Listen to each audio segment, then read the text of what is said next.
అదే RTV app వార్తల్ని క్షణాల్లో చదివే అవకాశం ఉంటుంది. ఒక న్యూస్ పేపర్, ఒక టెలివిజన్ ఛానల్ మీ చేతుల్లో ఎప్పుడూ ఉంటాయి. కేటీఆర్ ఏమంటాడు, కేంద్ర పాలిత ప్రాంతం మరొకసారి బీజేపీ వస్తే హైదరాబాద్ని చేస్తుందని అంటున్నాడు. ఒకవేళ బీజేపీ హైదరాబాద్ని కేంద్ర పాలిత ప్రాంతం చేయాలనుకుంటే ఇప్పటిదాకా ఏమాపింది?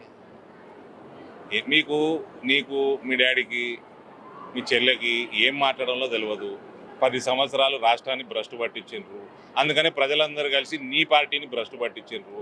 ఇప్పుడు వచ్చి ఏదో పిచ్చివాగుడు వాడవుతే అటెన్షన్ సీకర్ తప్ప this statement carries no value, no sense.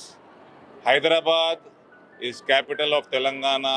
Hyderabad is going to flourish under Narendra Modi's prime ministership and in near future under Bharatiya Janata Party's governance in Telangana.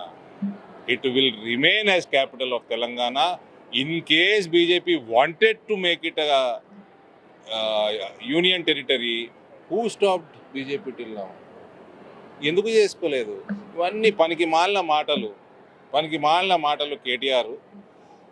Nobody is interested in what KTR or KCR speaks nowadays. So this is all attention seekers. ఇంకోటి మీరు చూస్తూనే ఉన్నారు, ఇందోర్లో ఇవాళ కాంగ్రెస్ అభ్యర్థి nomination withdraw చేసుకొని BJP కండువా కప్పుకొని BJP కారులో బీజేపీ ఆఫీస్ పోయాడు. కాంగ్రెస్ పార్టీ పరిస్థితి ఎట్లయిపోయిందంటే ఇక్కడ ఎట్లా గెలిచేది లేదు.